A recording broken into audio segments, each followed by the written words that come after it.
opportunity. Before the class starts, the members of the class have been giving dana for some time now, so I thought full moon, the day of May, would be a good time to offer this. And on behalf of all of us, we're very grateful for your teaching, and I offer to you and also to the monks.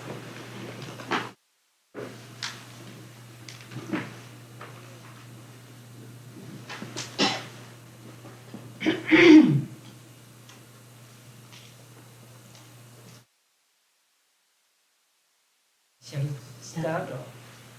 Yeah. Okay.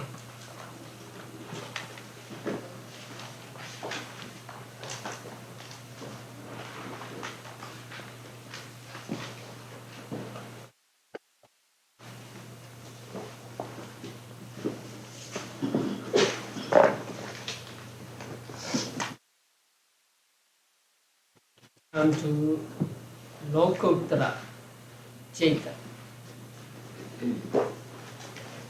page 11. Supramundane consciousness. We already finished the 81 mundane types of consciousness. So today we come to Lokuttara, supramundane types of consciousness. So the Pali word Lokuttara is made up of two parts, Loka and Uttara. So Loka means the world, but the world here means the five aggregates. And Uttara means transcending. So Lokuttara means transcending the world of five aggregates. That means going beyond the five aggregates. Actually, that means out of this samsara, out of this world of rebirth. And there are 8 Lokuttara Chaitas, and they are divided into 4 kusala and 4 vipaka. So 4 wholesome and 4 resultant. The vipaka chaitas are also called phala chaita here. Phala. These types of consciousness arise when a yogi attains enlightenment. So these types of consciousness are actually enlightenment consciousness. Now a person practices vipassana meditation and he makes progress, say, from one stage of vipassana to another, and when his vipassana becomes matured, then the enlightenment occurs. So when enlightenment occurs, a type of consciousness arises in his mind. A type of consciousness which he has never experienced before in this life or in the past lives. So that consciousness arises. And that consciousness takes nibbana as object. And that consciousness has the function of destroying the mental defilements.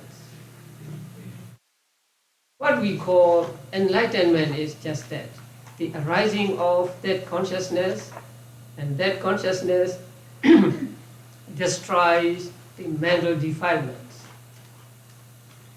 That consciousness is called magga, path consciousness. Immediately following the path consciousness are 2 or 3 moments of resultant, phala consciousness. So that is according to what really happens. But here in the list, magga chaitas are separately and phala also separately. But in actual occurrence, phala cetas always follow magga cetas. So magga ceta arises once and then it disappears.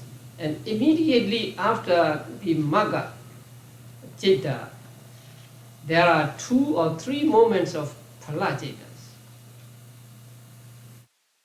So in the supramundane consciousness, phala, vipaka cetas, resultant cetas come immediately after the wholesome. Not like in karma vajara, rupa vajara and arupa vajara. There you may have to wait for years for the resultant consciousness to arise, because they arise in the next lives. But here, the phala consciousness or vibhaga consciousness or resultant consciousness arises immediately following the magga consciousness. That is why maggas are called akalika. One of the attributes of the Dhamma is akalika. And akalika means having no time. Having no time means immediately giving results.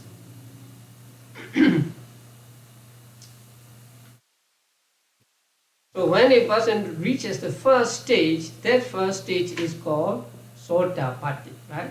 The first magga consciousness that arises in him is called Sotapatti magga citta. And immediately following it are 2 moments of Sotapatti phala cittas. And then they disappear.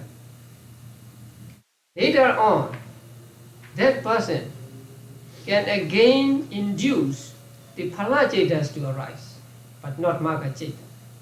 Magga citta only arises once in a mind of a person. Magga citta never repeats itself. But phala cittas can arise later, again and again, sometimes maybe for 7 days without interruption.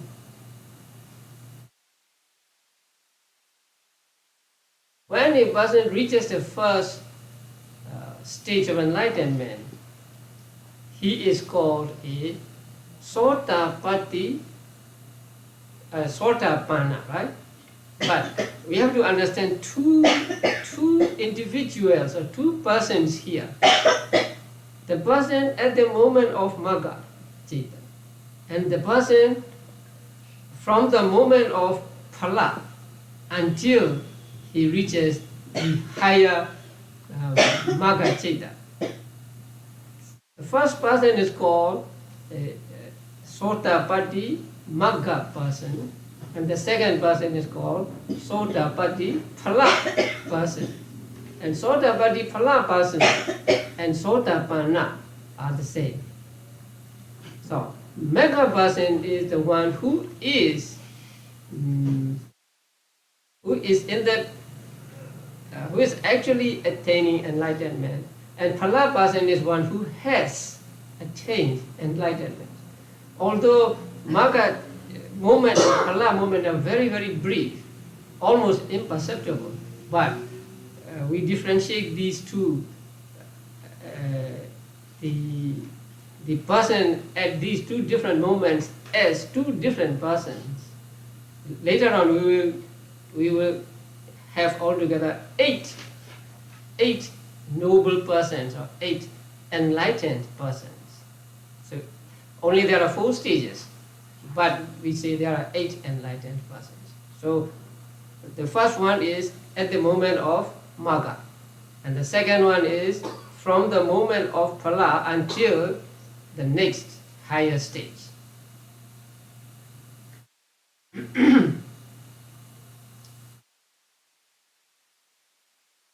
After becoming a Sotapanna, he may practice meditation again to reach the second stage.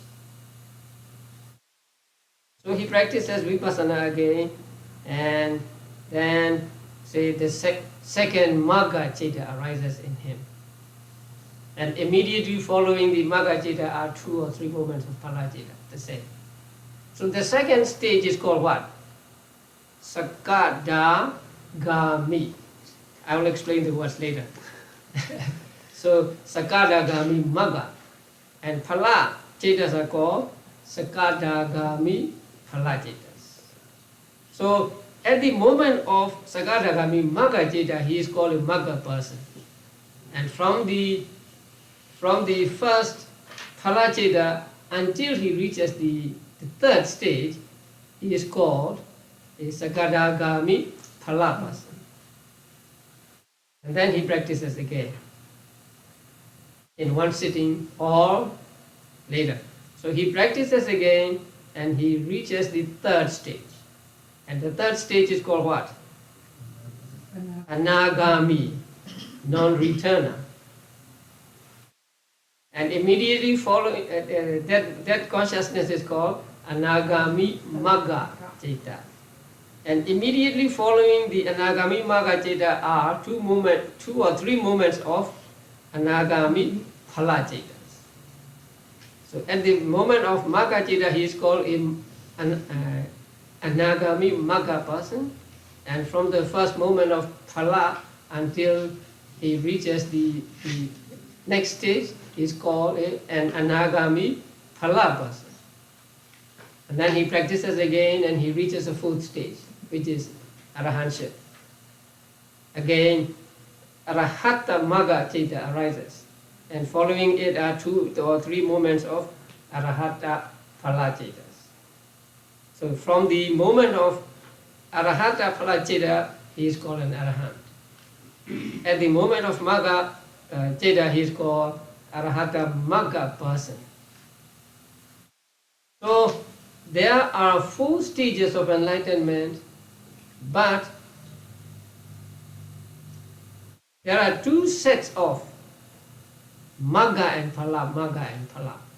And at Magga moment, we reckon it as him as one person, and from the Phala moment onwards, we reckon him as another person. So only one person, but we call 2 persons. It is like a person who is breaking a record, and then after he has broken the record. Only one person, but when he is, what do you call that, breaking the ribbon, he is breaking, right? He is in the process of breaking the record. After that, maybe even not 1 second after that, he is called a person who has broken the record. So there are 2 persons. One person is breaking the record, and another person is the one who has broken the record. So in the same way here, one person who is at the Magga, and another person is who is at the Phala moment until the next Magga. So there are 8 noble persons, 4 pairs, 2 at each enlightenment stage. So there are altogether 8 Lokuttara Cetas. Now, let's go to the word meanings. Now, Magga. Here also, we must understand Magga, Magga Citta, and another word, Magganga. I don't give the word here because it is not in the manual. Magga, Magganga, Magga Citta. Path, factors of path, and path consciousness. Now, Magga means the group of 8 factors together. You know the 8 factors, right understanding, right thought, and so on. So these 8 factors as a group together are called Magga. And each one of them is called the factors of Magga. In Pali it is called Magganga. Like in Jhana we have Jhananga, right?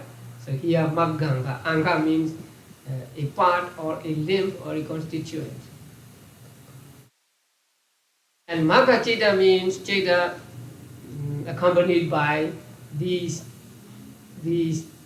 8 factors. So Magga, Magganga, Magga-citta. Path, factors of path, and path consciousness. Okay, now Sotapatti Magga. Sota here means stream, a stream, a current stream. Here it is used metaphorically, so stream means the Aryan path. That means just the 8 factors, or what I call Noble Eightfold Path, right? So these 8 factors are called here Sota, the stream. Once you get into that stream, you are sure to reach Nibbana. You will not go back. You are fixed. So you are sure to reach Nibbana. And apati means reaching for the first time. A means first. And pati means reaching, arriving. So apati means reaching for the first time. Reaching the stream of noble path for the first time is called Sotapatti.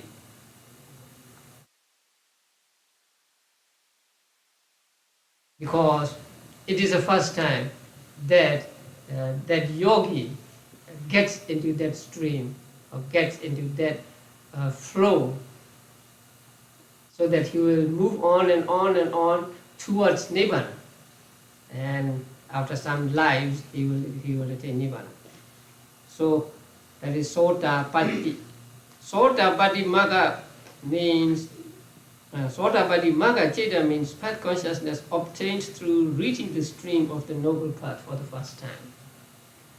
That is Sotapatti Magga-citta. So that citta arises at the moment of the first stage of enlightenment. The second stage is called Sagadagami. One who comes back once to this human world. Now, Sakat means once and Agami means who comes. So, once comer, once returner. Now, return to what? In the text, and even in Visuddhimagga, it says only to this world. And this to this world is interpreted to mean to this human world. So there is difference of opinion among teachers, but the majority of teachers take it to mean the human world. So this Sagadagami is one who comes back to this human world once and then attain Nibbana. So please note that here coming back means coming back to this world, to this human world, not just coming back to the cycle of birth and death. It's different. Yeah.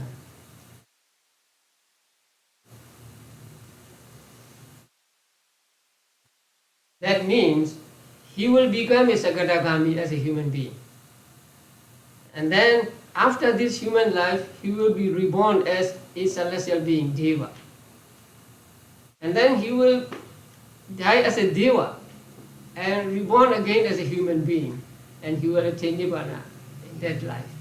So that is why he is called once returner, who once come back here. So in order to return, he has to be reborn in another world. And then he comes back here and he attains Nibbana here.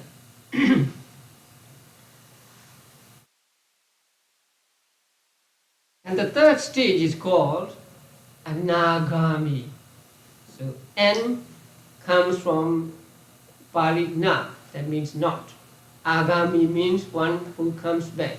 So Anagami, one who does not come back. Now, the same thing here. Who does not come back means who does not come back to this world.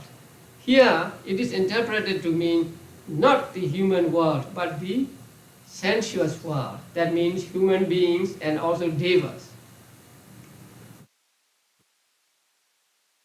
Here also, who does not come back to the to the sensuous world, but not who does not come back to the cycle of rebirth and death.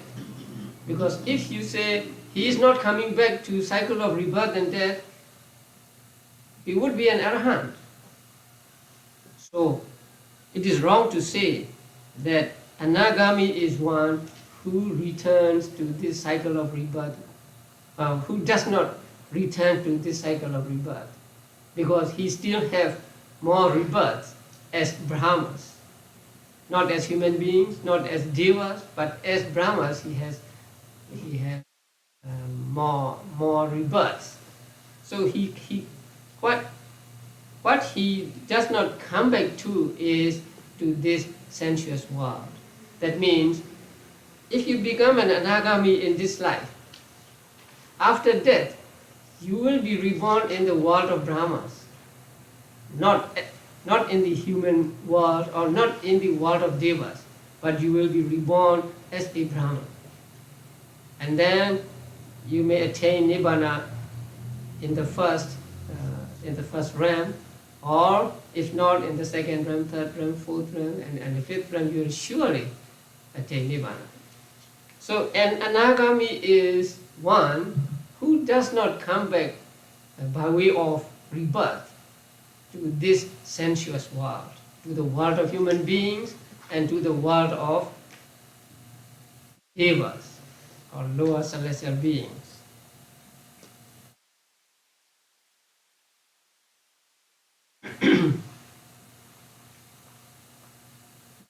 Nagami Magacita means the first consciousness of one who does not come back to this sensuous world. And then Arahata. Arahata comes from the word Arahanta. Arahata is an abstract noun. Arahanta is what do you call it? Common noun. So the state of being an arahant. Arahata means the state of being an arahant. And arahant is explained to have many meanings. Now the commentators are very adept in playing with words, say playing with the roots and suffixes and prefixes, and so they give many meanings to one word, so that it is difficult to know which is the real original meaning of the word. Now arahant, there are many meanings to this. One meaning is that arahant means a person who is worthy to accept gifts. That means if we make gifts to such a person, we will get abundant results, because he is so pure. So he is like a field with good soil. And another meaning is of the arahant is a person who has killed the mental defilements.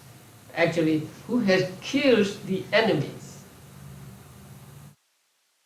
In that case, the word comes from ari and hunt. Ari means enemy and hunt means to kill. So one who has killed the enemies is called an arahant. So here, kill means to destroy, and enemies means mental defilements. So it comes down to one who has destroyed, who has eradicated all mental defilements. And his Magacita is called Arahata Magacita. And the word phala means fruit, fruition, result. Now there are different kinds of sotapannas, sakadagamis and anagamis. But if you are interested, you may pick up Visuddhimagga and read it. But I will not burden you with these details of the different kinds of sotapannas, sakadagamis and so on, because in the beginning, I think it is important to understand what is simple first. And then later on you can go to the complicated things. Okay, now with regard to these 4 stages, we must understand what fetters or what mental defilements are eradicated at these 4 stages, and what are the results of the enlightenment, or what changes there are after the enlightenment. So please look at the sheet. Removal of fetters by different markers.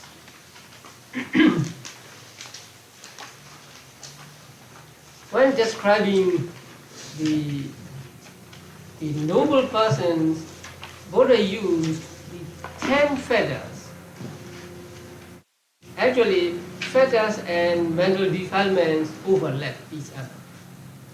What are in the fetters are also in the mental defilements.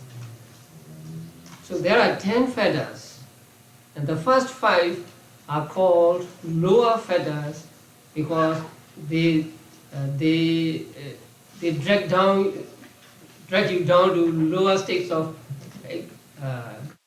lives or existences, and the other 5 are called upper fetters. So at the first stage, that means the first magga, what are eradicated or what are removed? The first is kama, rather sense desire. And that sense desire is the intensity of that desire, that sense desire is strong one. Strong means what? Strong enough or bad enough to lead to woeful states. That means at the first magga, kama raga or sense desire is eradicated, but not all of it. Just some degree of kama raga is eradicated. And that we use the word strong here. So strong means strong enough to drag you to the 4 woeful states. And also what? Patigha, ill will, that means anger, dosa. The same, strong.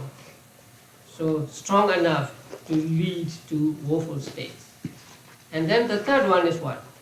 Sakkaya, deity, self-illusion. So that is belief, wrong belief that there is a self, or belief in itself.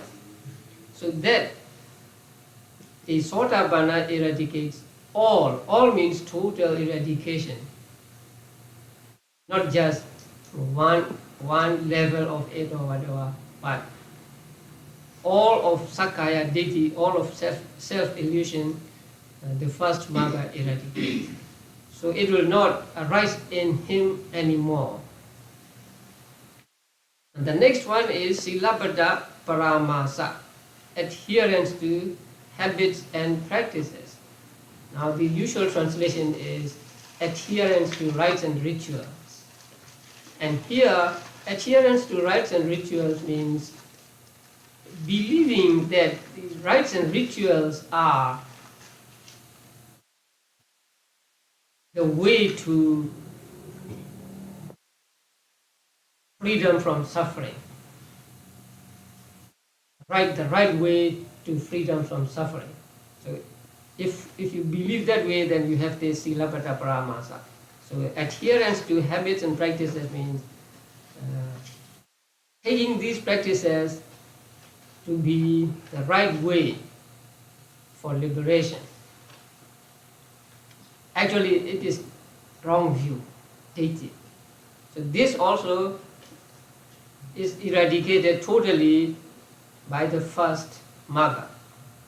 And then the other one is vicikicca, doubt. Doubt about Buddha, Dhamma, Sangha and so on. And this doubt, the first magga eradicates all. So the first magga eradicates self-illusion, adherence to habits and practices, and doubt once and for all. So these will never arise in the mind of a Sotapanna. A Sotapanna will never have self-illusion, never have a wrong belief about habits and practices, and he will never have doubt. But karma, sense desire and ill will, he still has.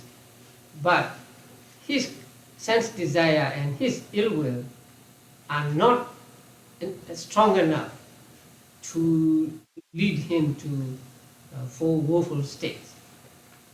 That is why a Sotapanna is not reborn in four woeful states. A Sotapanna will never be reborn in the four woeful states.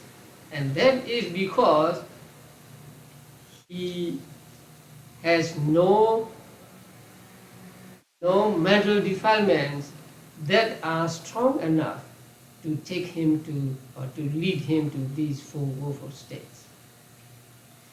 And it is said in suttas that a Sotapanna, actually all noble persons beginning with a Sotapanna keeps the 5 precepts always intact. So a Sotapanna will never break any one of the 5 precepts.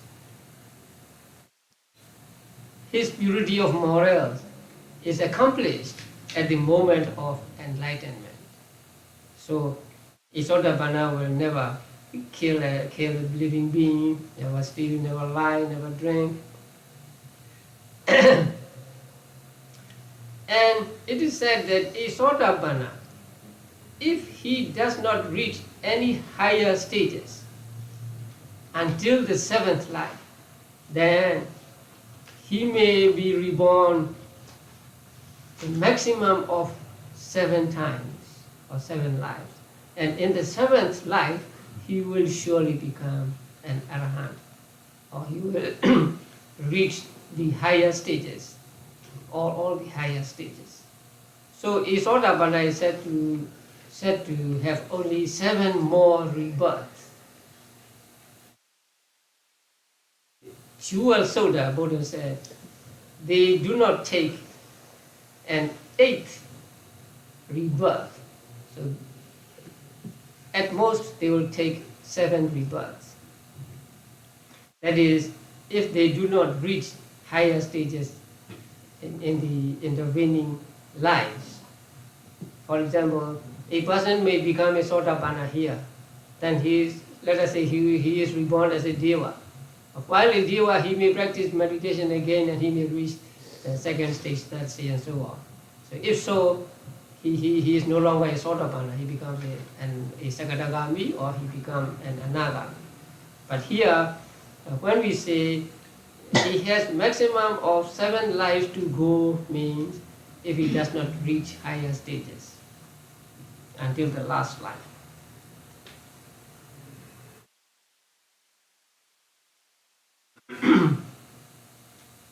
Now the second magga removes sense desire and ill will, which are gross. And gross here means not strong enough as strong.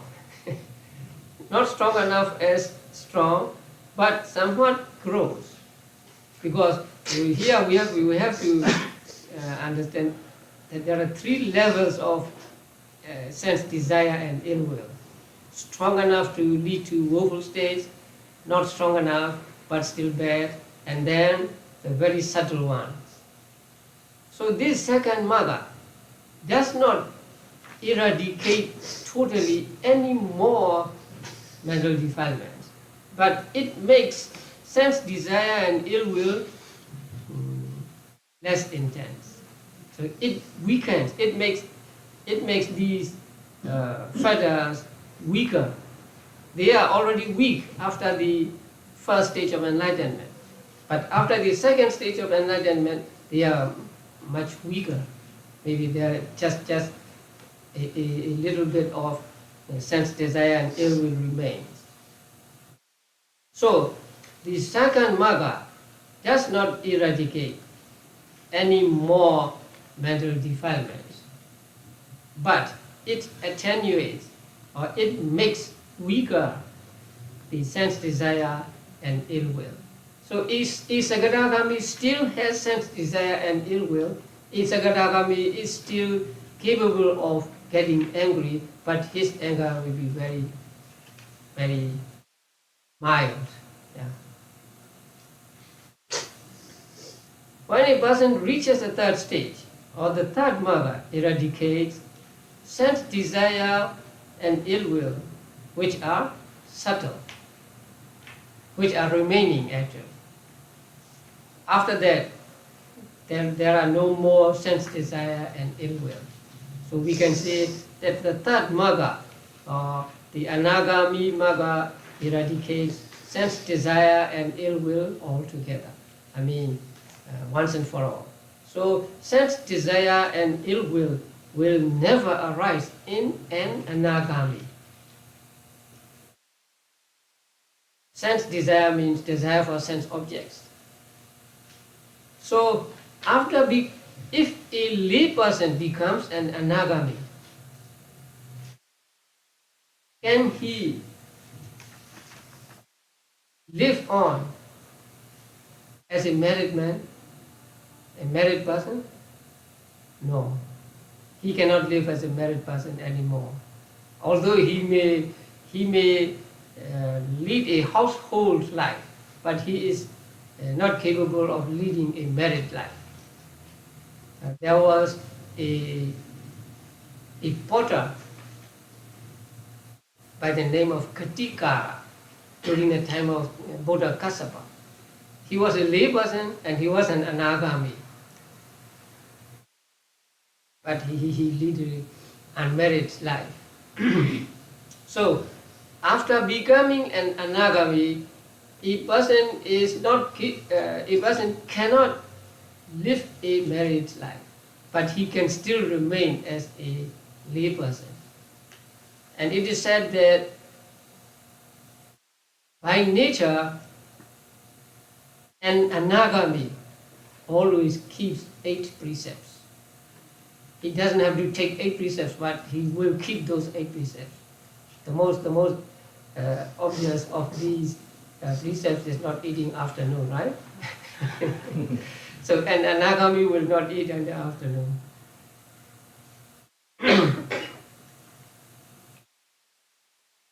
Then the fourth magga, Abhidhammattha-saṅgaha. So when one becomes an arahant, what does one remove? The remaining one, right? Greed for fine material. That means attachment to Brahma world. Fine material Brahma world. And arupa raga means greed for immaterial. That means attachment to arupa vajra, realm. And mana is conceit, uddhacca is restlessness, and avidya ignorance.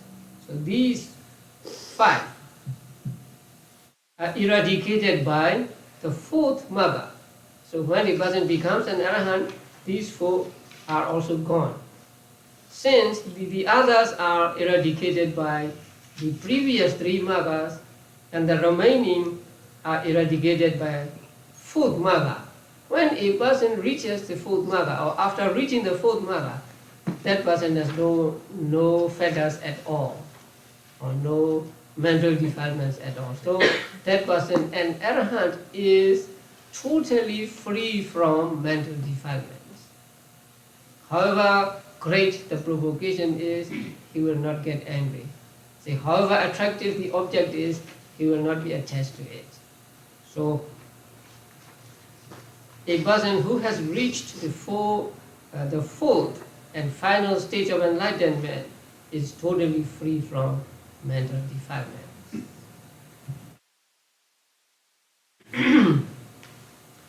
Now, with regard to mental defilements, there are 10 mental defilements.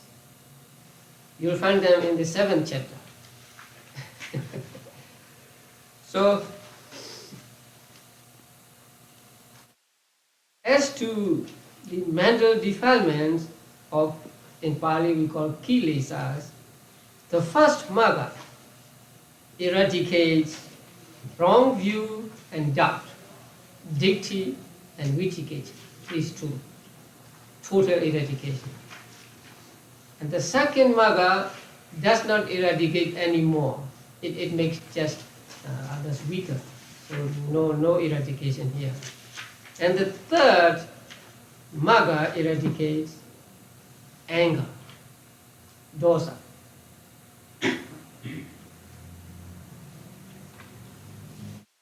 And fourth magga eradicates the remaining 7 mental defilements.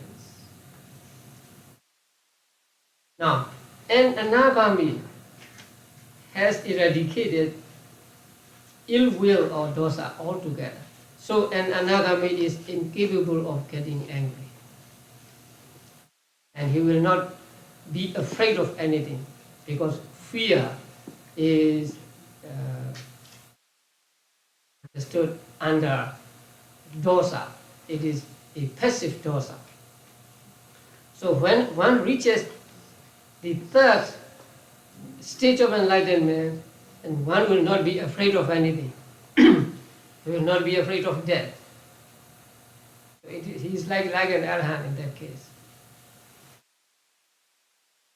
Now, there are 12 akusala cetas, right?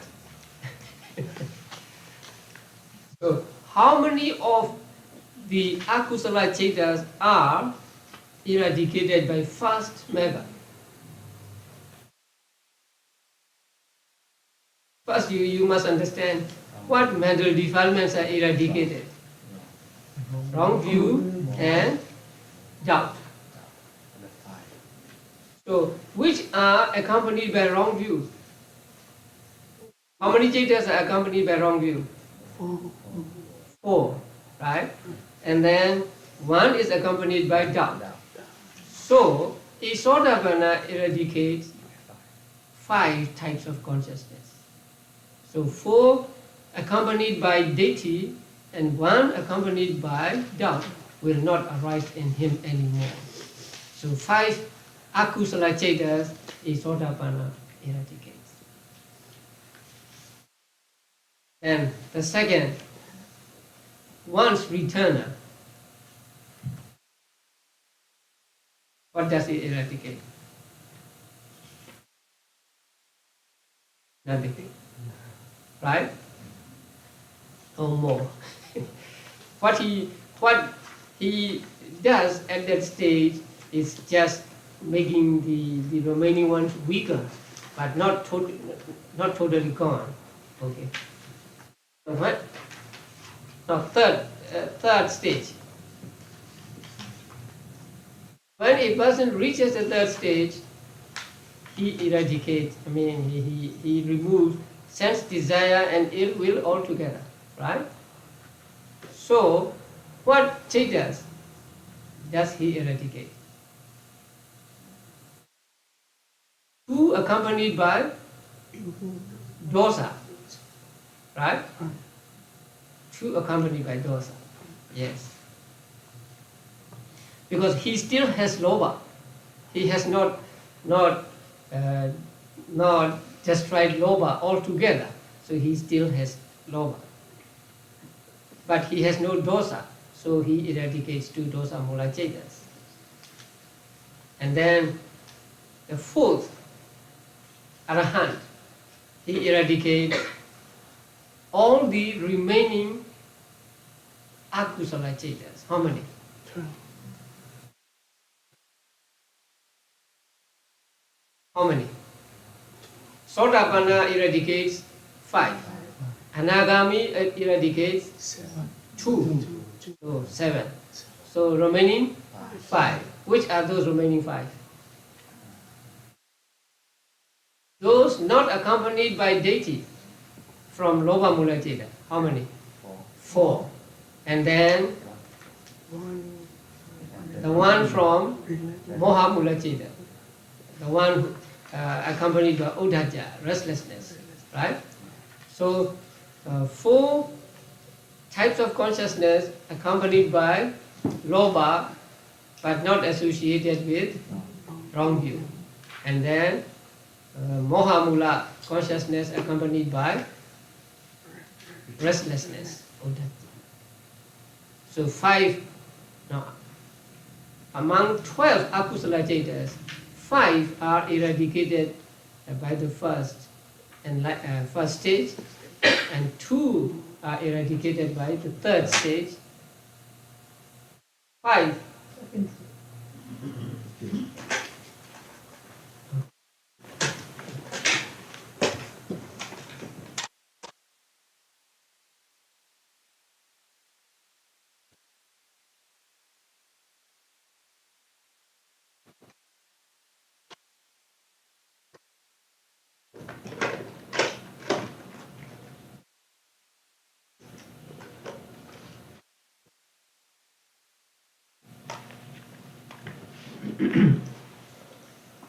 So from among the 12 akusala cetas, 5 are eradicated by first, 2 are eradicated by third, second, third, right? And another 5 are eradicated by fourth. So when a person reaches the fourth stage of enlightenment, all akusala are gone. So not one of these akusala cetas will arise in the mind of an arahant or Buddha.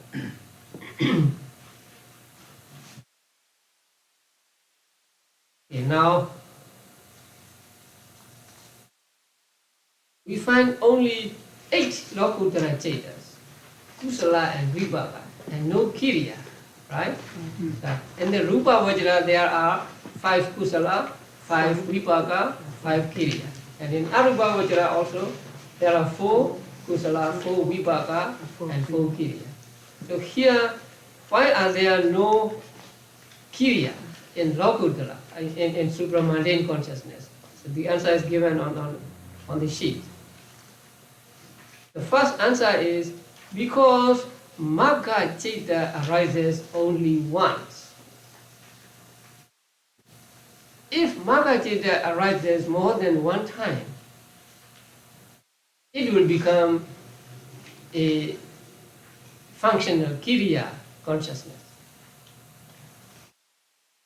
If the, let's say, Arahata Magga, the 4th Magga Citta, if the 4th Magga Citta can arise again in an Arahant, it will become a kiriya citta.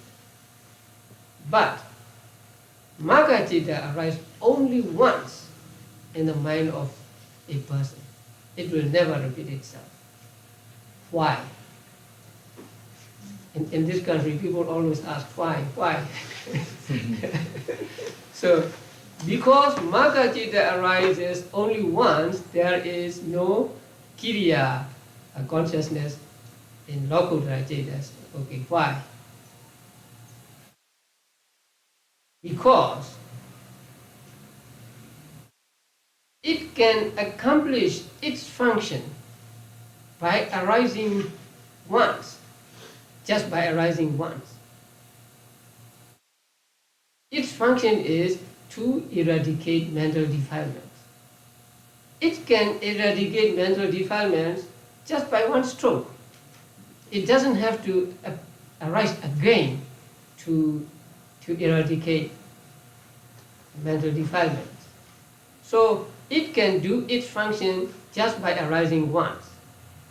That is why Magga Citta does not arise again.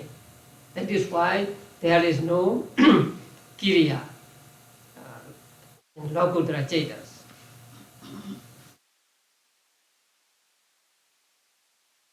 And then,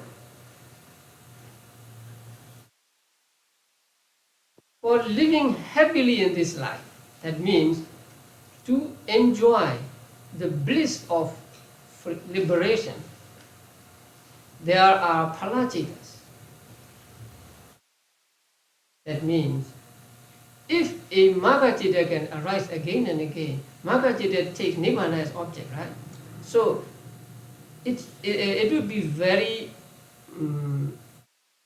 very enjoyable when magga-citta arises, because it takes nibbana as object, and nibbana is absence of all suffering, and so he experiences a real sukha, real happiness, when magga-citta arises.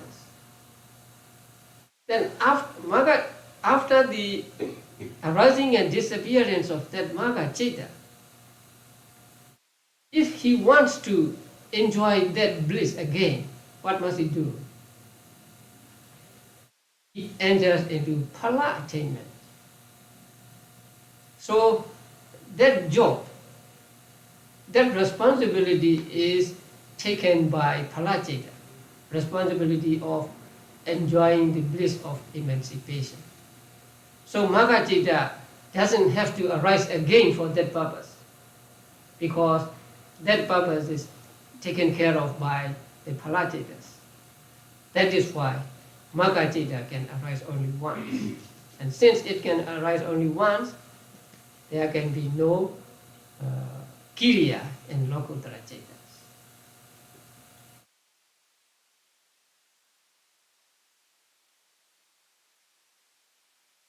Now, after becoming an arahant, they also want to enjoy life, or not life, enjoy something, enjoy happiness. And their enjoyment of happiness is having consciousness, series of consciousness, which take nibbana as object. So when mind is on nibbana, the person feels very peaceful. And for that purpose, there are phala-cittas.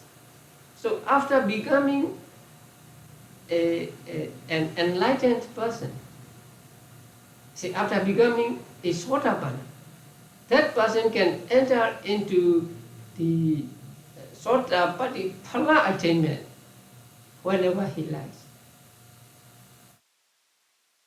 And during the time he has decided for how long, say 1 day, 2 days, 3 days, and so on.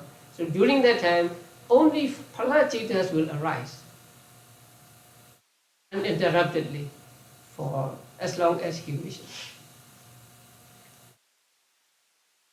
The limit for human beings is 7 days. So that task is taken by phala-cittas, and so magga-citta doesn't have to arise again.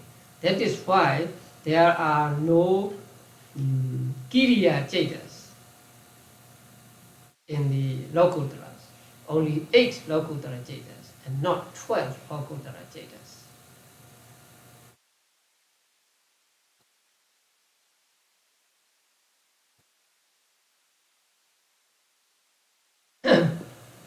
So magga-citta can do its function of eradicating mental defilements just by arising once.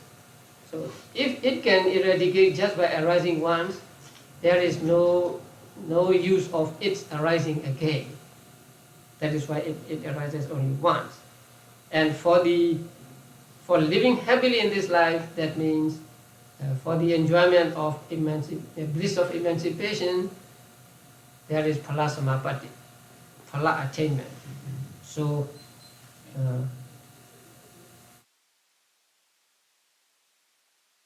magga-citta arises only once, and so that is why there is no kiriya-cittas in the supramundane consciousness.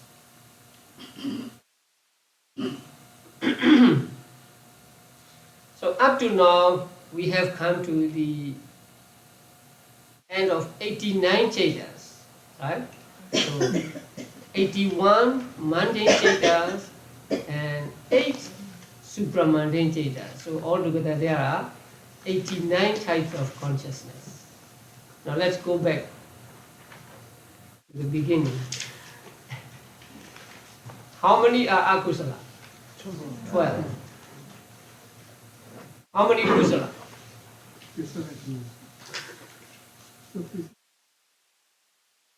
How many are kusala?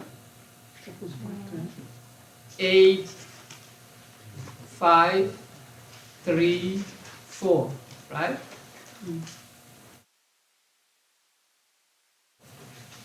How many? Kama Vajra Kusala 8, right? Rupa Vajra Kusala 5. Arupa Vajra Kusala 4. Magga 4. Or Logudra Kusala 4. So 8, 5, 8, 4, 4. Altogether 21. So 12 akusala cetas, 21 kusala cetas. How many resultant vipaka cetas? 8. You have the chart? Yeah.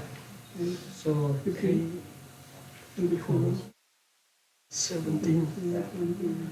the book says 36.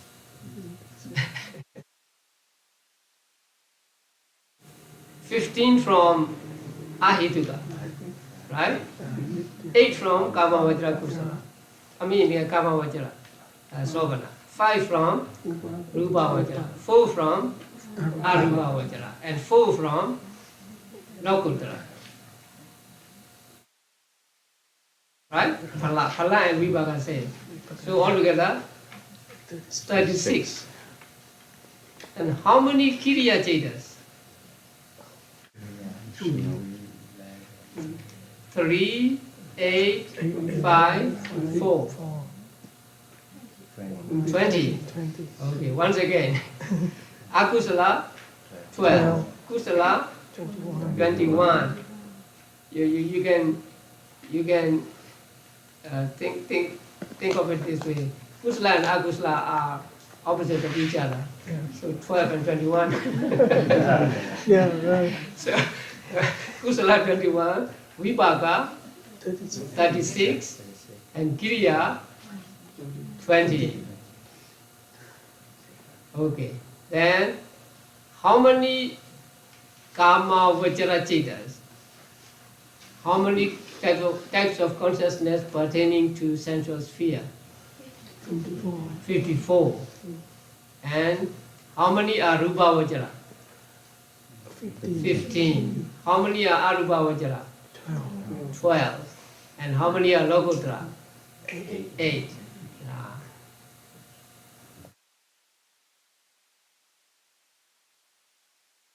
So we have got altogether 89 types of consciousness, and we can go through it by feelings also. How many are accompanied by somanasa feeling? How many ubika feeling? How many by sukha feeling, dukkha feeling, domanasa? When you have the chart, it's easy, right? You look at the chart and pick up the colors. Say, somanasa, you pick up what? Red color. Ubika, blue color. Sukha, red cross. Dukkha, blue color. Domanasa, green dots. So you pick up those. If you can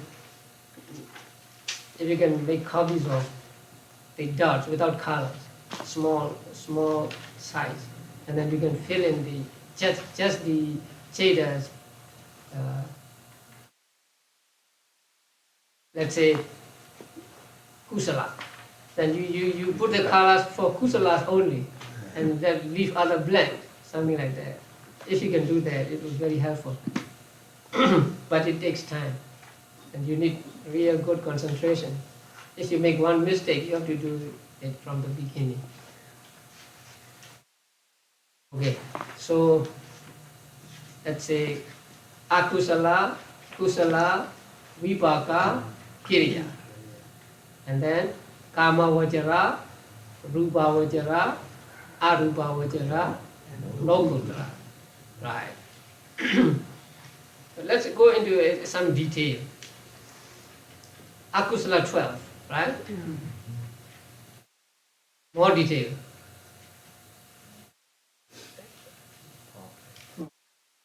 Those associated with Lobha, 8.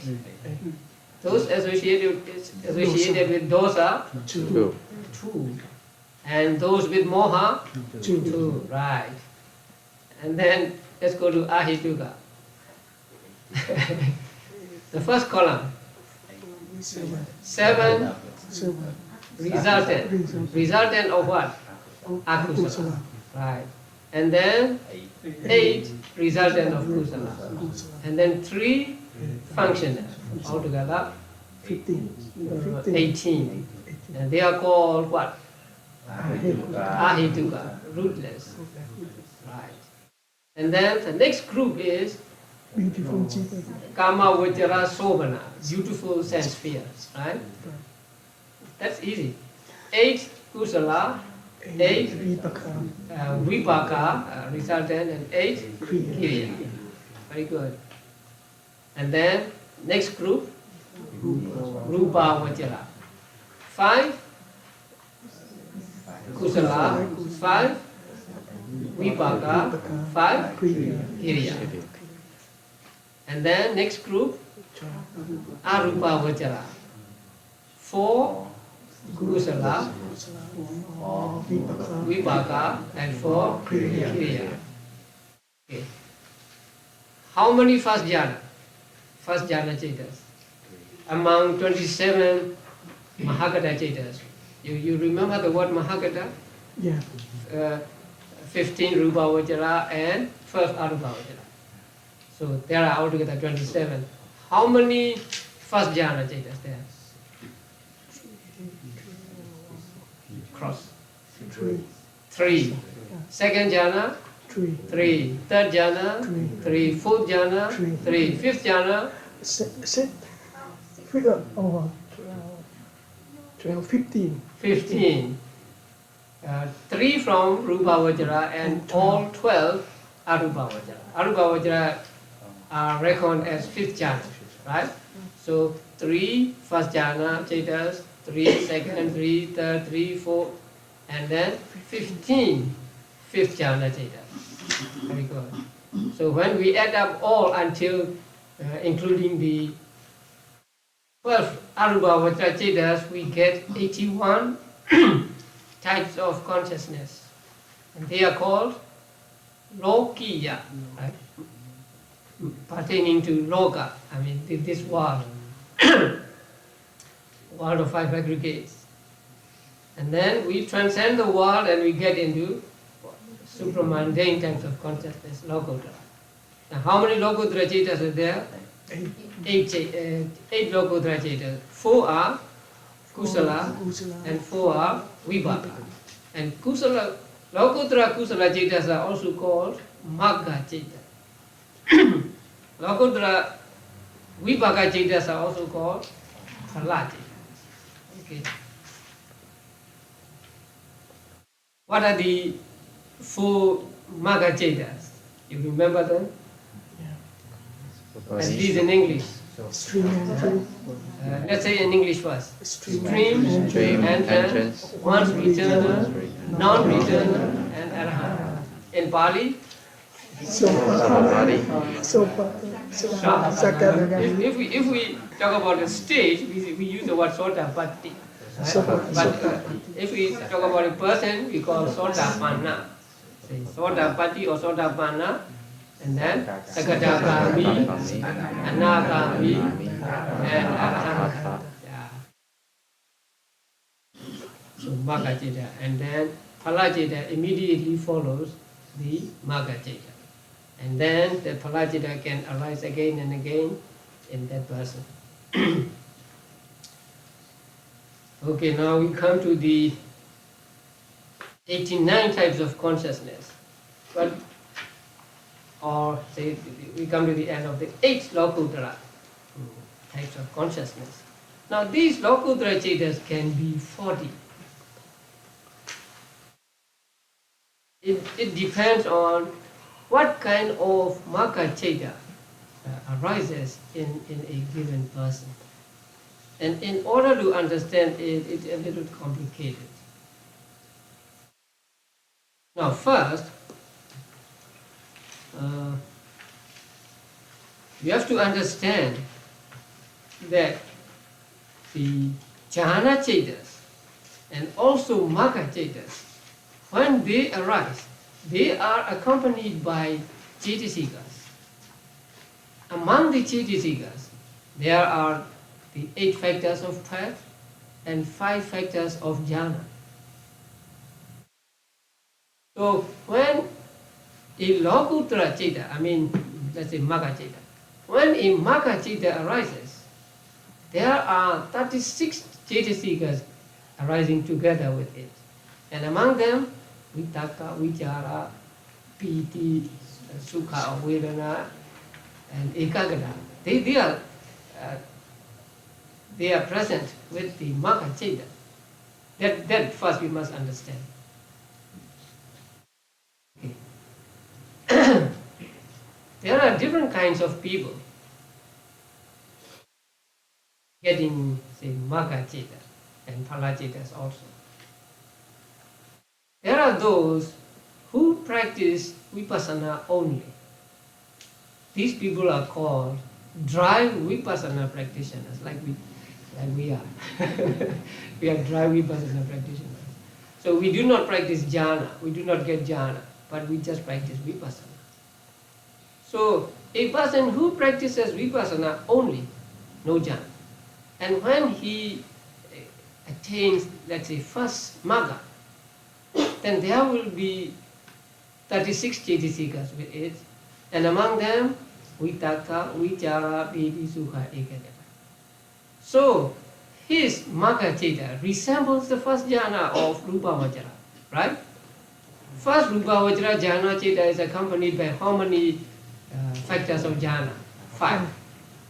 So with this Magga citta also there are 5 jhana factors. So by way of jhana factors, this Magga citta resembles the Rupa Vajra first jhana citta. So that Magga citta is called first jhana Magga citta.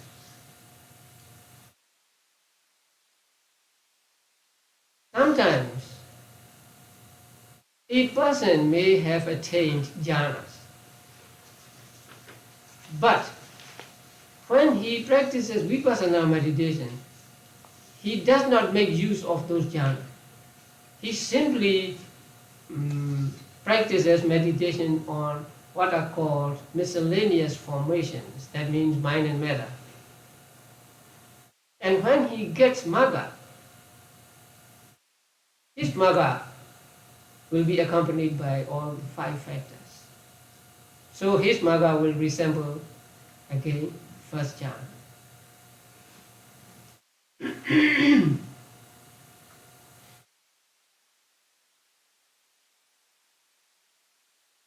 In that case, there is no difference of opinion, because a dry vipassana person, when he gets the Magga, his Magga resembles the first jhana, because there are all these 5. And a person who has jhana but who does not use jhana as a basis for vipassana, but just contemplates on the miscellaneous formations, and he gets a Magga, and his Magga resembles first jhana. And also, a person who has jhana, and emerging from that jhana, he contemplates on miscellaneous formations, mind and matter. And when he gets Magga, his Magga resembles first jhana, right, with 5 factors. But what about a person who contemplates not on miscellaneous formations but on the jhana themselves? Because jhanas can be the object of vipassana meditation. If you have jhana, you may first enter into that jhana, and then emerging from that jhana, you may take the jhana as an object of vipassana. So in that case, it's not easy to determine what kind of magga that person will have. So with regard to this, there are three opinions. We may call three schools or something like that. There are three teachers who had different opinions about this. Now, the first teacher said that what is important or what determines the level of magga chaita, the jhana level of magga chaita, is the basic jhana. Basic jhana means the jhana which is made the basis for vipassana meditation. That means he enters into jhana first, and then he emerges from that jhana. And he may take that jhana or other jhanas as object of vipassana, or he may take miscellaneous formations as the object of vipassana. But according to that first teacher, what is important is the jhana which is made the basis for vipassana meditation. And so his magga will resemble that basic jhana. If his basic jhana is first jhana, then his magga will resemble first jhana. If his basic jhana is fifth jhana, then his magga will resemble fifth jhana. That means when his magga chaita arises, there will be no vitaka, vichara, piti and sukha. Just ubeka and ekagata. This is one teacher's opinion. So according to that teacher, what is important or what determines the level of magga chaita is the jhana which is made the basis for vipassana. That means the jhana which is entered into first.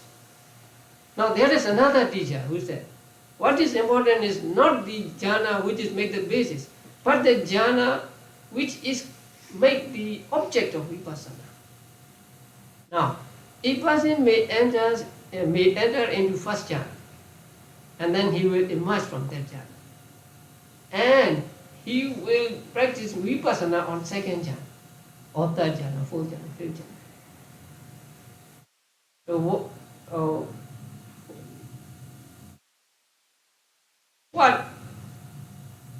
what jhana will his magga resemble? So he enters into first jhana, he emerges from that jhana, and then let's say he practices meditation, vipassana on second jhana. According to the second teacher, his magga will resemble second jhana, right? According to the first teacher, his jhana will resemble the first jhana. So there is a clash there, right? So the first teacher said the basis jhana is important or determining factor. The second teacher said the contemplated jhana is more important. It is the determining factor. So which do you like? Now there comes the third teacher. Diplomatic. He said, what is important when the basic jhana and the contemplated jhana are different? What is important or what determines the level of magga is that person's wish. Now that person enters into first jhana, right? And then emerging from the first jhana, he contemplates on second jhana. But if he wishes for first jhana, then his magga will resemble first jhana. If he wishes for second jhana, the contemplated jhana, his magga will resemble second jhana. So his magga will resemble the basic jhana or contemplated jhana according to his wish.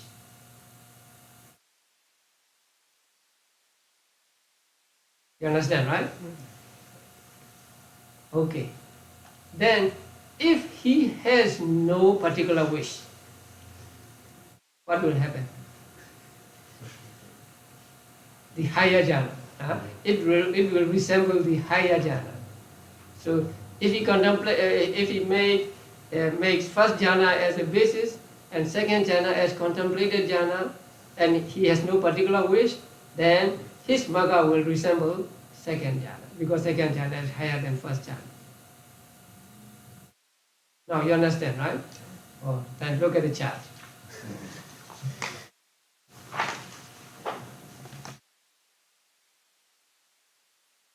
The way maggas chetas resemble jhanas. Now, I think I told you that magga chetas and phala chetas are also called jhanas, right? Because they examine closely the characteristics, and for phala chetas they examine closely the true characteristic of nibbana, right? So they can also be called jhana.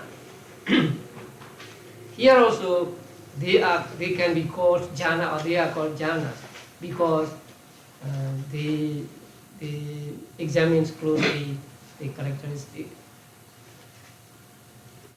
Yeah, the examination of characteristics is accomplished at the moment of magga, and so they can be called jhana.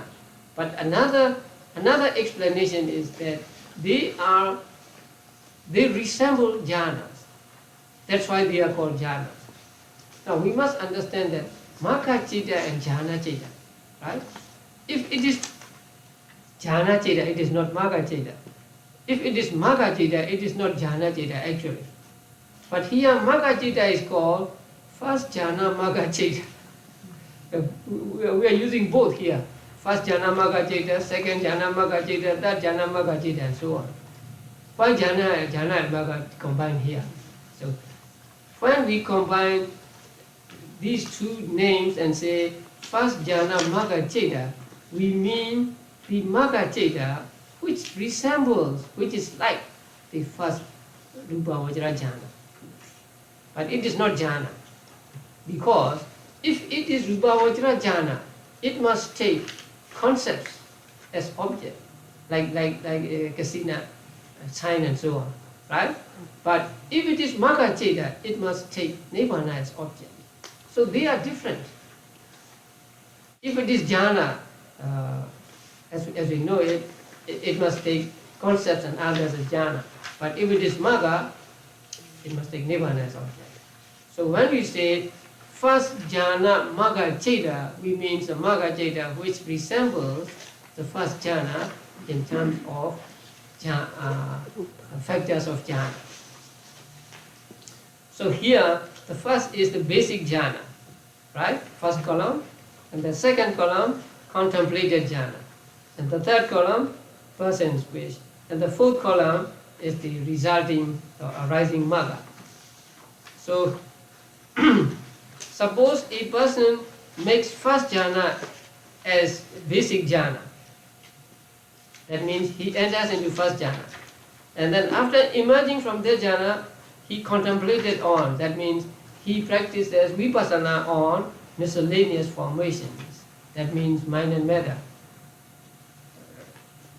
Rising and falling, or in and out, or pain, or noise, or whatever, right? So they are called miscellaneous formations. And he has no wish, no particular wish. So the arising magga will resemble first jhana, because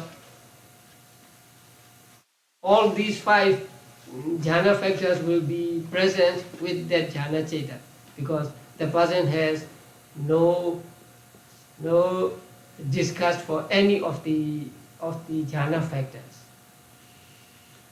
Now the second one is no basic jhana, but he contemplated on the first jhana, and he has no particular wish. So his magga will resemble first jhana. Okay. Then the next one is basic jhana is the first jhana, and contemplated jhana second jhana. But a person's wish is first jhana. That means he wanted his magga to resemble first jhana. So according to his wish, his magga will be will resemble first jhana. Next one. First jhana, basic jhana. Second jhana, contemplated jhana. Now he wants a higher one. So according to his wish, his arising magga will be second magga, second jhana. Then he make first jhana his basic jhana, and second jhana contemplated jhana, but no particular wish. So what will his magga resemble? Second jhana, because second jhana is higher than the first one. Next, he makes second jhana his basic jhana and first jhana his contemplated jhana, and he has no particular wish. Resulting magga is resembles second jhana. Then none, no basic jhana, because he has no attainment of jhana, so dry vipassana. And he practices on meditation, vipassana on miscellaneous formations. He cannot have any wish, right? Since he has no jhanas. So his magga will resemble first jhana. And then again, number 2, he is a yogi who has attainment of jhanas, but who does not make any jhana the basis of meditation, magga, or who does not contemplate on the jhana. And he instead contemplates on miscellaneous formations. And so, and he has no particular wish, so his magga resembles first jhana. Then what about arupa jhana? Now please understand that arupa jhana is a fifth jhana, right? So if we make arupa jhana as basic jhana and arupa jhana as contemplated jhana, and he has no particular wish, then his magga will resemble fifth jhana. Next one. He makes arupa jhana basic jhana, and then he contemplates on any rupa jhana or miscellaneous formations, and he has no particular wish. Then the higher one will prevail, right? And then the last one, any rupa jhana or miscellaneous formation, that is basic one. And then contemplated on arupa jhana, and he has no particular wish. Then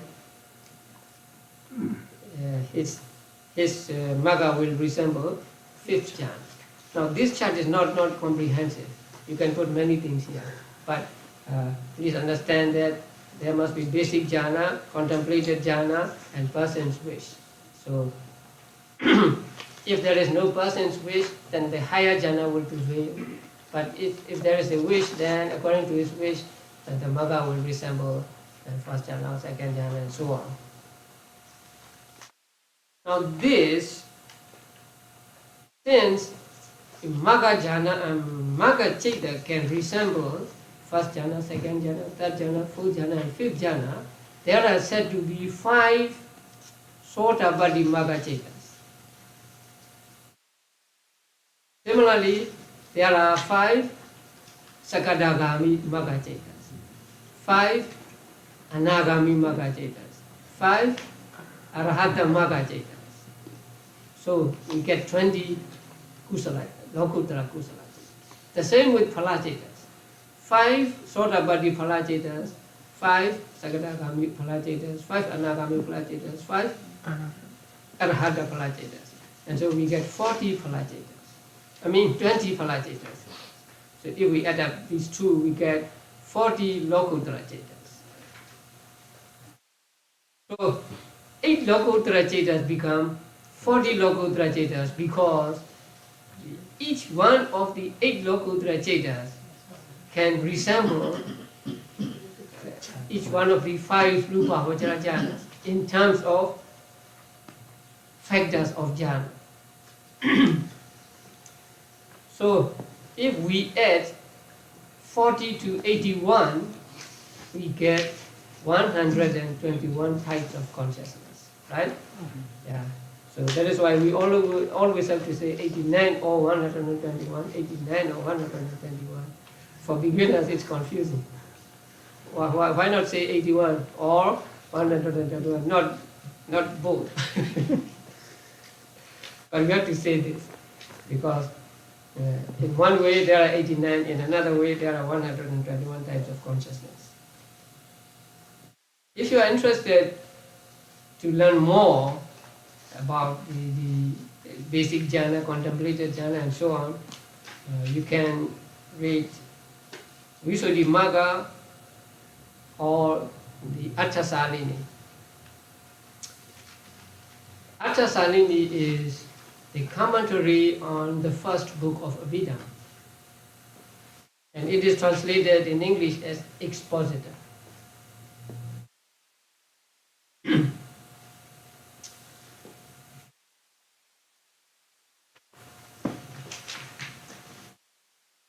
Now, if you want to study or if you want to read Visuddhimagga or Atthasalini or Dhammasaṅgaha for these individual types of consciousness, you can get the reference from the end of the book. There is an appendix.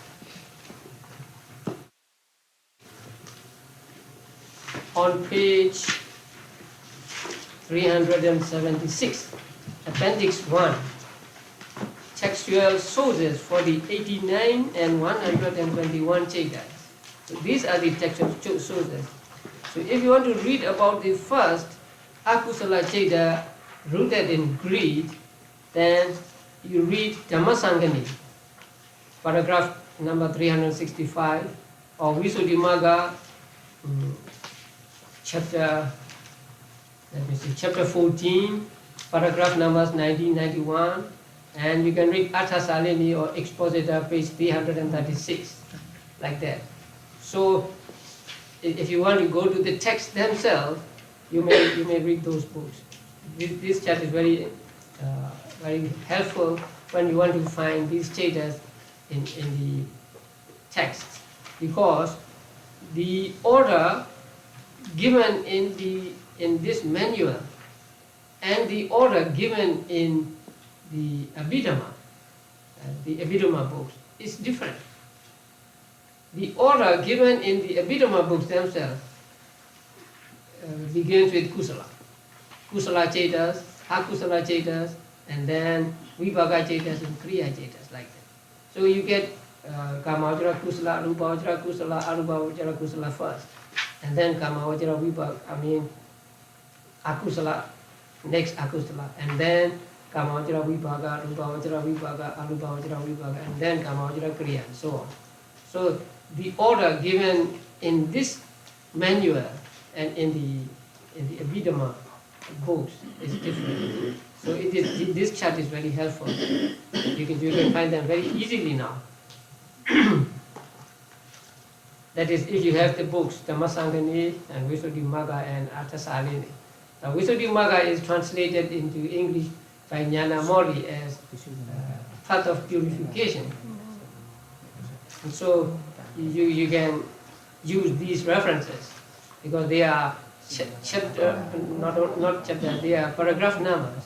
So they can refer to both the original Pali and the English translation. And Atthasalini here is in the note it is said that the Atthasalini is by page number of the expositor. So you can read the expositor English translation, page 336 and so on, for these types of consciousness.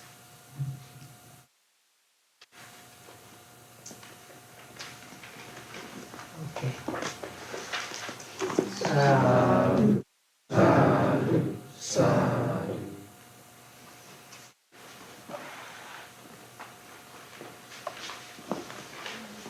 Okay.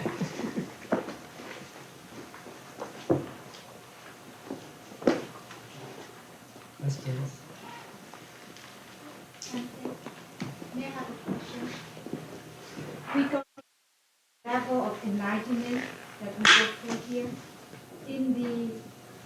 Thasalini mentioned three words: emptiness, silence, and undesired. Not very often we find the word emptiness in this original scripture, but it's one of the essential themes in the Northern Buddhist school. Could you please explain more on those? The word English, I mean the Pali word used is sunyata. But sunyata in Theravāda is different from sunyata in Mahayana. In Theravāda, sunyata means empty of permanency, empty of satisfactoriness, and empty of soul. So sunyata really means in Pali anicca, dukkha, and anatta. Not void or not empty, not nothingness. And we will study this in the 9th chapter. Now, when a person practices vipassana, some people see impermanent nature more clearly, and some see the suffering nature more clearly, and the others see soulless nature more clearly. So depending on what characteristic they last contemplate on, the magga is named like sunyata magga. And we may translate it empty or void or whatever, and then apanihita, animata, and so on. So they are the names given to the magga depending on the quality of vipassana, or depending on the aspects of vipassana. Now when you practice vipassana, at one time you can be mindful of only one characteristic, because mind can take only one object at a time. So when you are, if your experience is with anicca more than others, other two characteristics, then your magga will be called nimitta, right? Something like that. So these are the names of magga determined by the quality of vipassana. And so the word sunyata used there, it does not mean like it does in Mahayana.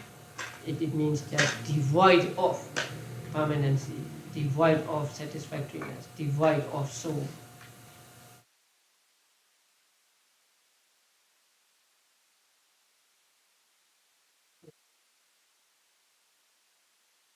When the person attains the Sotapaddi, he eradicates three factors.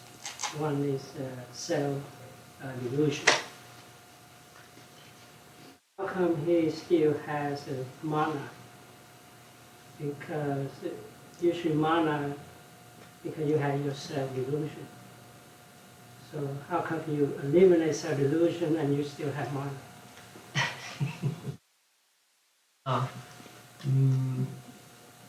Mana may depend on self. But it is said that the belief in self is deity. Wrong view, right?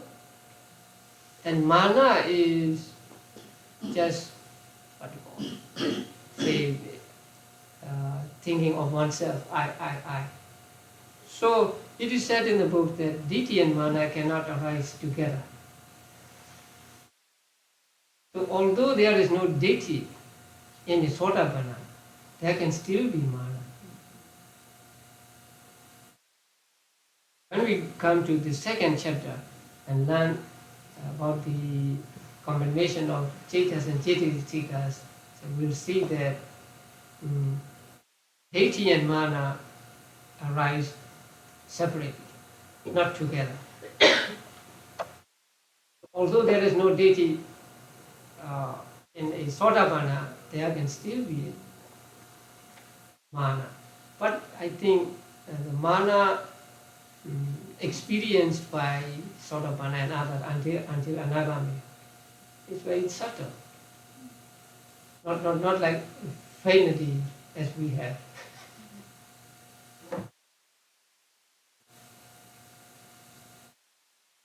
Bhante, regarding avijja, ignorance, what's the difference then ignorance for the non-enlightened and the ignorance of the third enlightened person? Ignorance is you don't know about the form of the truth and Ignorance is a very, it's mental defilement, very difficult to get rid of. That's why it lingers on until one becomes an arahant. And the ignorance of the ordinary persons and ignorance of enlightened person may be very different. The ignorance of the enlightened person may be very subtle, very weak. Although, since they cannot eradicate it altogether, we have to say, and there is ignorance in them. But their kind of ignorance is much thinner than the ignorance we have.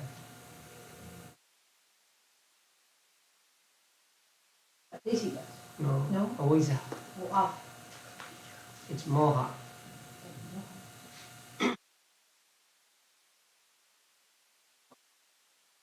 What kind of circumstances would a Sotapanna be born into? And this is someone who starts out as a child, yet he's an enlightened being. Is he born into a devout Buddhist family that's going to encourage him? I guess he'd have very fortunate. And when does one become aware that one has that attainment?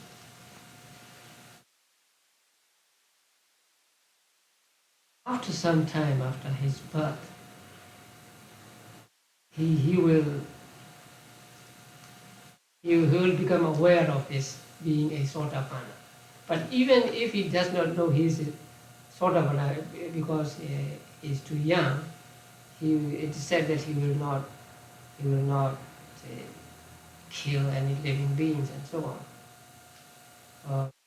Give him two fishes, one live and one say, dead, then he will pick up the dead fish and not a live one, something like that. So it is it's by nature that Sotapanna will not do anything of any of these things.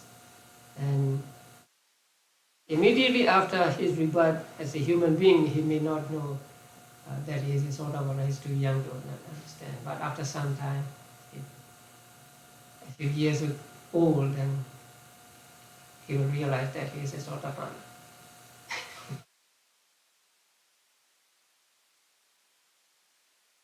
And it is said that a Sotapanna will never change his religion.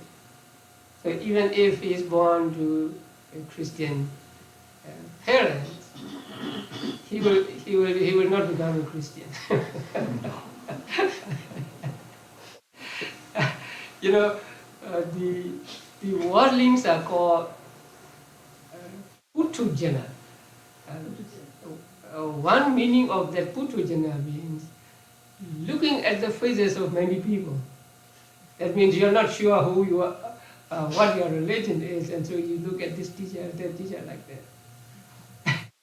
But noble persons are not like that. So they are fixed on the Buddha, and so they will not change to any other religion.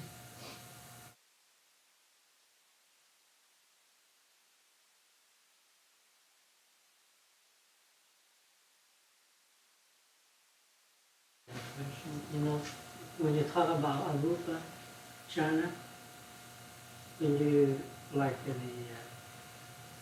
the second jhana, like Vedika and jhana,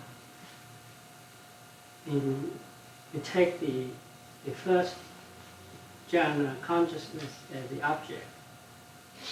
But I listened to your Dharma talk. You say he emerged from the first jhana and take that consciousness as object for the second jhana. How could he take that consciousness? It's no longer there because he already emerged out of that, right? And it's no longer there. How can he? So vipassana is it's no longer there. So that It is not vipassana, right? Abhidhamma is not vipassana. no. But you say take this as an object. Yeah. But it's not there. It is not present. It is a past object. Because there are three kinds of objects: present, past, and future. So some take present things as object, some future as object, some say the past as object. So these Arubhavajracitas are said to take, second and fourth Arubhavajracitas are said to take the past object, not the present object. So when they contemplate on the first Arubhavajracita, that Arubhavajracita is not present at that time. It's past.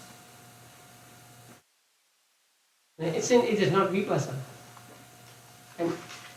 And now even in vipassana, there can the past and future aggregate can be the object of meditation, especially during the stage of comprehension, contemplating on, before the stage of rise and fall. So here in Arubhavajracitas, they take the past object. And when we come to the third chapter, we learn about the objects, which consciousness takes, which kind of object, present or past or future or internal or external and so on. So we come to that in the third chapter. If you cannot wait, you read the third chapter now. On the section on objects. Bhante, on the book, page 68, they state it. They say Akariya Anuruddha, page 68. 68. Yeah, Bhante, could you tell me how much Akariya Anuruddha? Oh, Acharya. Yeah, Anuruddha. He was the author of the original of this manual. Oh. Now this book is a translation and a guide, right? So translation of the book Abhidhammattha-saṅgaha. This is the Pali original. And this book was written by that Acharya, Anuruddha. His name was Anuruddha. He was a native of South India. You know the name Kanchipuram. Kanchipuram. It is still in South India. So he was born there. Then he went over to Ceylon, Sri Lanka. And it is said that he wrote this book in Sri Lanka. And he lived, we do not know the exact date of this author, but one lower limit is that in the 11th century, another author wrote a paraphrase, Sinhalese paraphrase of this book. So he may have lived about 10 or early 11th century. So he wrote that Pali treatise, and that Pali book has become very, very popular with Abhidhamma students. And in Burma it is compulsory. So every monk, every novice, every nun has to learn it, and first you learn it by heart. Yeah.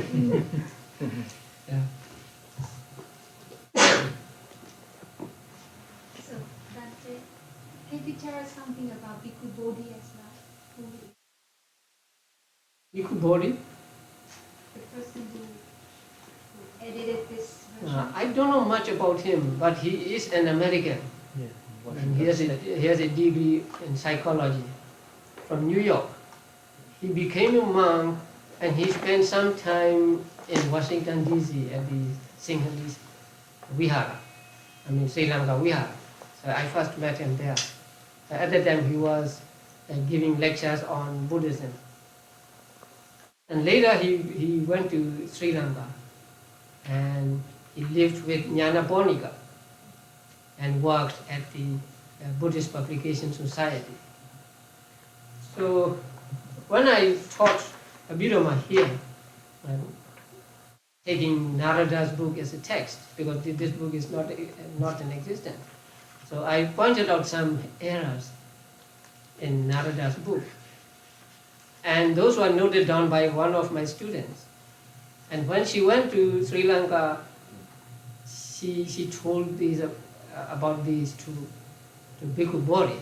And I think I also told to Bhikkhu Bodhi and also Gunaratna about the mistakes in Narada Thera's book. So then he wanted to edit Narada's book. So he did that. He asked me to help, but I was not able to do so. So he sought help from another Burmese monk, Uriwada. He is mentioned in the book. So when they really edit, they found that they cannot, that the editing would be very drastic. So actually it is a new book, but in consideration of the Reverend Narada's reputation, they retain the name Narada here. But actually it is a totally newly written book actually. And the charts I used, he got from that same woman, my student. And then he asked me permission to include these charts in this book, and I said yes. He's very good at translating now. He's like Nyanamoli. He translated many sutras, both Pali, both the text, commentary and sub-commentary about the great net, the Brahmajala Sutta, and then benefits of being a recluse, Samanya Phala Sutta, and then, I don't know the English name, like Mula Pariyaya Sutta and so on. So he is very good at translating. He's still in Sri Lanka.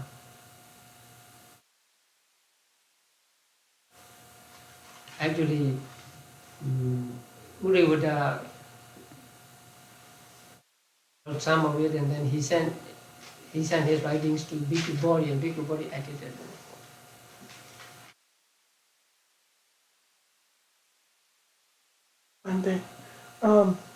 So today we learn about supramundane citta. Yes. So now, like people say, go by the first stream entry.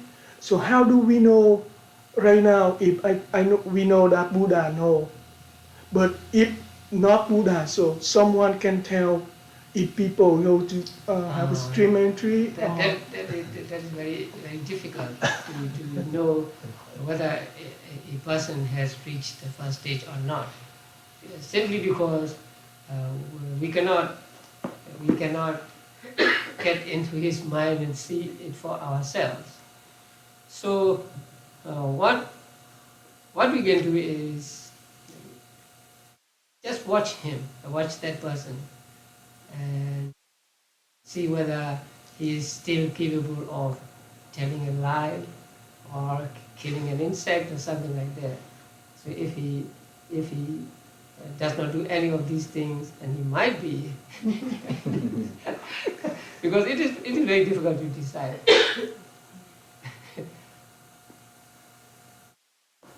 So one thing important is, you say a Sotapanna will never be reborn in woeful states. That is true. But that is true because he did not do anything that will take him to woeful states. But there are now some teachers who say, I am enlightened, and so I can do these things with immunity. That is not true.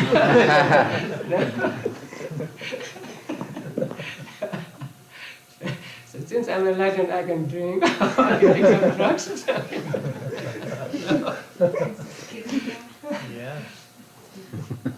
You should be very cautious with these people.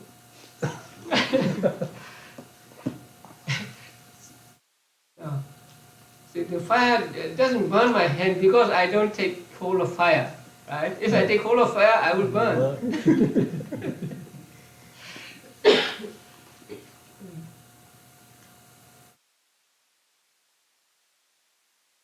Okay.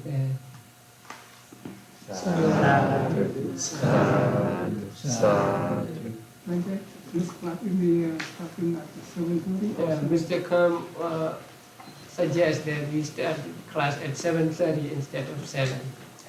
Because there are people who come from San Jose and they might be caught up in traffic. Yeah.